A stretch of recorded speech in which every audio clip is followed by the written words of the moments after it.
the Menendez brothers. In 1989, Lyle and Erik Menendez killed their parents, Jose and Kitty Menendez, in their Beverly Hills home. This case stunned the country and has remained in the public eye for over 30 years.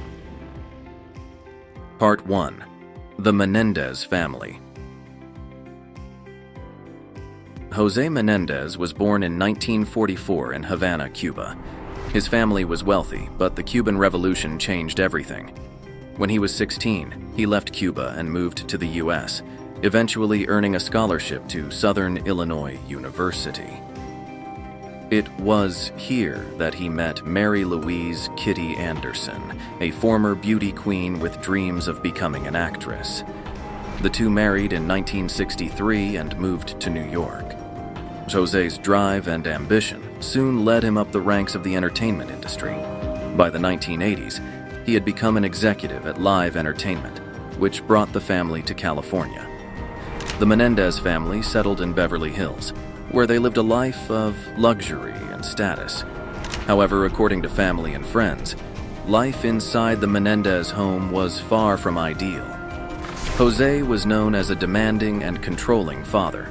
He reportedly pushed his sons, Lyle and Erik, to excel in academics and sports, maintaining strict rules and high expectations.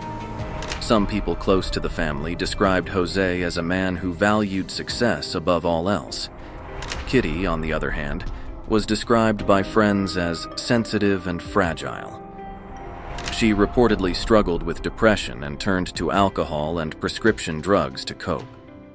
These issues, combined with the pressure of her husband's career, allegedly created a tense environment. Part 2. The Day of the Murder.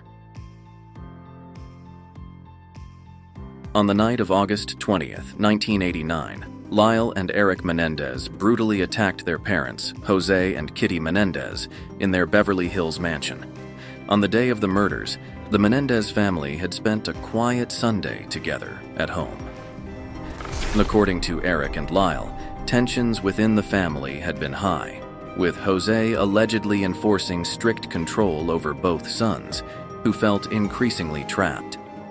In the days prior, the brothers had purchased two 12-gauge shotguns from a Big 5 sporting goods store in San Diego, about 2 hours away, to avoid being recognized in Beverly Hills. That evening, the family shared a meal together, and afterward, Jose and Kitty settled down in the den to watch a movie. The den was located on the first floor of the house, a cozy yet secluded room toward the back of the mansion.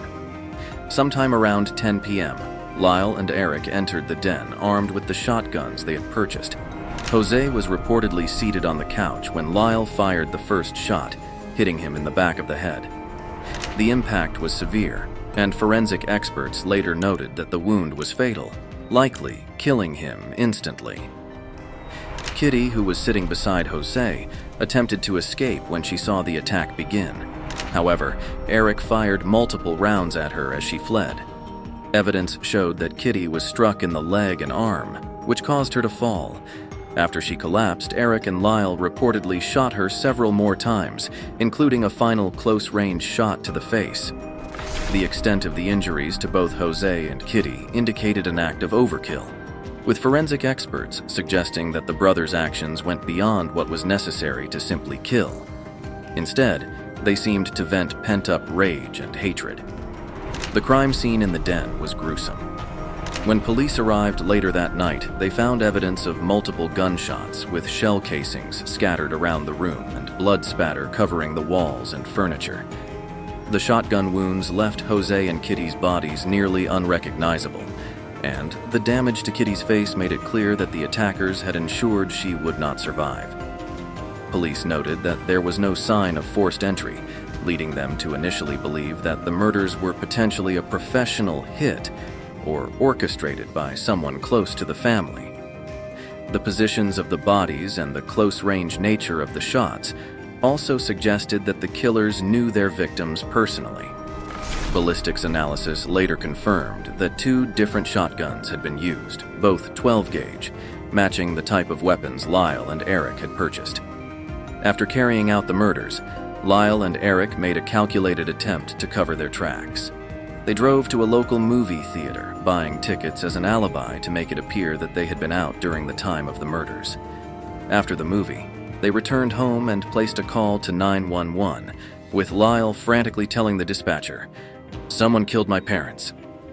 The 911 call, recorded at approximately 11:47 p.m., captures Lyle sounding in distress and panicked, a reaction that initially led police to believe that the brothers were grieving sons who had just discovered their parents' bodies. In the days following the murders, the brothers' behavior began to raise suspicions among family friends and eventually law enforcement. Both brothers displayed what appeared to be a lack of genuine grief. Instead, they began spending extravagantly, purchasing expensive items such as designer clothes, Rolex watches, and a Porsche, totaling hundreds of thousands of dollars within months. Lyle even invested in a restaurant. Friends and extended family noted that this spending spree seemed strange for two sons who had just lost their parents in a violent attack. Detectives soon became suspicious of this behavior, the detectives noticing that they were not grieving as family of victims usually do. Forensic analysis revealed details that pointed to a planned and coordinated attack. The positioning of Jose and Kitty's bodies suggested that they were ambushed without warning, and the lack of defensive wounds on Jose supported the theory that he had been caught off guard, likely seated and unsuspecting when the first shot was fired. Investigators also noted that both brothers were familiar with guns and had no hesitation in using them. The calculated nature of the crime, the choice of weapon, and the attempt to establish an alibi led detectives to believe that this was not a spur-of-the-moment decision. Part 3: Investigation and Arrest. Initially, the police considered it a mob-related hit because of the crime's brutality. However, suspicion soon turned toward Lyle and Erik. Friends and family noticed that the brothers were spending large amounts of money after their parents' deaths. They bought luxury items, including designer clothes, a Porsche, and even a restaurant. This unusual spending raised eyebrows among those who knew the family. The major break in the case came when Erik confessed to the murders to his psychologist, Dr. Jerome Oziel. In recorded therapy sessions, Erik revealed details of the crime. Dr. Oziel's mistress later learned about the confession and reported it to the police. This confession became a central piece of evidence that led to the brothers' arrest in March 1990. Part 4: The First Trial. The first trial of Lyle and Erik Menendez began in July 1993 in Los Angeles. It was one of the first major court cases to be televised, captivating audiences nationwide. The defense, led by attorney Leslie Abramson, built a case around the brothers' claims of years of abuse by their father, Jose Menendez. Abramson argued that the murders were not motivated by money or greed, but were instead the result of a lifetime of fear and trauma that led the brothers to believe they had no other way out. Leslie Abramson presented the brothers as victims of long-term abuse. Both Lyle and Erik testified in detail about the alleged sexual, physical, and emotional abuse they suffered at the hands of their father. According to their accounts, the abuse began when they were young, with Lyle claiming it started around age 6 and Erik describing abuse that began when he was 8. They testified that Jose exerted absolute control over every aspect of their lives, enforcing strict rules and punishing them severely if they disobeyed. Erik's testimony. Erik, who was seen as more emotionally vulnerable, described specific instances of abuse, including times when his father allegedly forced him into sexual acts. In court, Erik became emotional, crying as he recounted the abuse. He told the jury, "I wanted to tell someone, but I was too afraid." He explained that he believed his father would kill him if he ever spoke about what was happening. Lyle's testimony. Lyle also described the abuse, though his account focused more on the physical violence and psychological control that Jose exerted. He claimed that Jose often belittled and humiliated him, saying things like, "You're worthless," or "You'll never be anything." Lyle recounted feeling that his father controlled every part of his life and instilled fear that prevented him from telling anyone about the abuse. The defense argued that the murders were committed in a form of imperfect self-defense. According to this theory, the brothers believed they were in immediate danger. Abramson argued that Lyle and Erik feared their father would kill them to protect the family's secrets. The defense called several witnesses to support their claims of abuse. Diane Vander Molen, a cousin of Lyle and Erik, testified that she had observed strange behavior in the Menendez home. Diane recounted an incident when she was a teenager in which Lyle confided to her about abuse, hinting that his father had done bad things to him. Diane testified that she approached Kitty Menendez about it, but Kitty allegedly dismissed her concerns and refused to discuss it. The defense also called psychologists and mental health experts to testify about the potential effects of prolonged abuse. Dr. William Vickery, a psychiatrist, diagnosed both brothers with post-traumatic stress disorder, PTSD. He explained that the constant abuse and psychological manipulation from their father could lead to severe emotional and mental health issues. Dr. Vickery testified that Erik showed symptoms of severe trauma and depression, while Lyle exhibited signs of a conditioned fear response. The prosecution, led by Deputy District Attorney Pamela Bozanich, argued that the murders were premeditated and financially motivated. The prosecution pointed to the brothers' spending habits after the murders, highlighting how they purchased expensive items like a Porsche, Rolex watches, and luxury clothing. The prosecution also brought up evidence that the brothers had purchased shotguns days before the murders. They presented a receipt from a sporting goods store dated August 18, 1989, 2 days before the killings. This evidence was used to support the idea that the murders were pre-planned, with the brothers intending to kill their parents for financial gain. This trial was one of the first to be broadcasted nationally, with millions of Americans tuning in to watch the daily proceedings. Some people began to sympathize with Lyle and Erik, particularly because of the emotional nature of their testimonies. The press often portrayed them as spoiled and ungrateful, which reinforced the prosecution's argument. The trial ended in January 1994 with a deadlocked jury. The jury could not reach a unanimous decision, which resulted in a mistrial. Some jurors reportedly believed the abuse allegations and were convinced that the brothers acted out of fear, while others felt that the murders were premeditated and motivated by financial gain. Part 5. The Second Trial. The second trial in 1995 was different in several ways. This time, the judge restricted evidence related to abuse, making it harder for the defense to argue that the brothers acted out of fear. The trial was also closed to cameras, limiting media coverage. The prosecution argued that the brothers had plotted the murders for financial gain, focusing on their post-crime spending spree as evidence of their motive. They presented a detailed timeline of the days leading up to the murder, including receipts for the guns and statements from people who saw the brothers before and after the crime.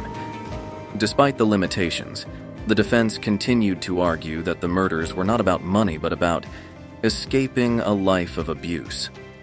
However, with the abuse testimony forbidden, their case was weaker. The jury ultimately found both Lyle and Erik guilty of first-degree murder, and they were sentenced to life in prison without the possibility of parole in 1996. Part 6. Prison Life. Since their conviction, Lyle and Erik have spent over 25 years in prison. The brothers were separated, sent to different prisons, but have maintained contact through letters. Both have adapted to prison life. Each has married while incarcerated, although Lyle's marriage ended in divorce. Over the years, public perception of the case has shifted. In the 1990s, the brothers were widely seen as spoiled and entitled. However, as awareness of abuse and trauma has grown, more people have come to see Lyle and Erik as possible victims of a toxic, abusive household. Part 7. The Menendez on TikTok. The Menendez case gained new attention in recent years, especially on TikTok. Younger audiences have revisited old footage from the trials, and many users express empathy toward the brothers. Some TikTok creators share clips of Lyle and Erik's emotional testimonies, while others discuss signs of trauma or abuse in their behavior. This renewed interest has led to discussions around the case, with many questioning whether the brothers acted out of desperation rather than greed. Psychologists and true crime commentators have also weighed in, examining the potential effects of trauma and how it might have impacted the brothers' decisions in killing their parents. Part 8. The Netflix documentary.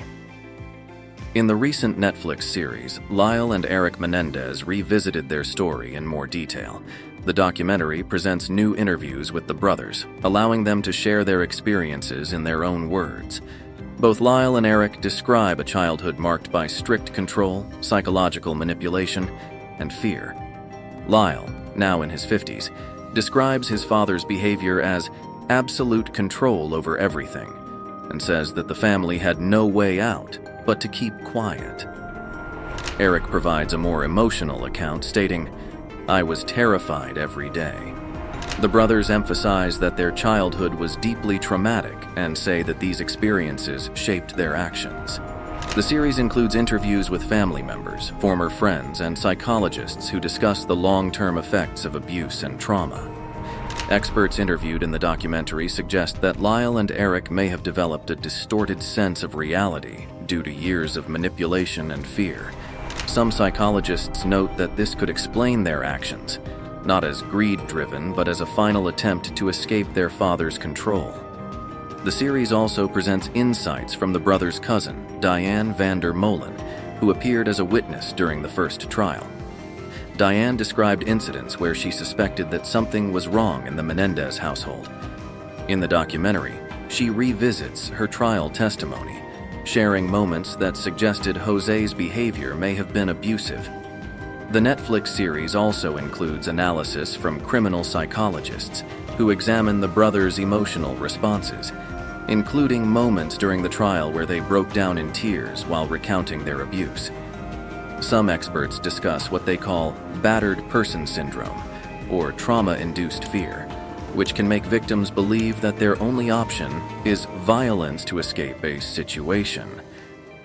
The release of the Netflix series has intensified the online conversations surrounding the Menendez case, with thousands of TikTok users and other viewers rallying in support of the brothers.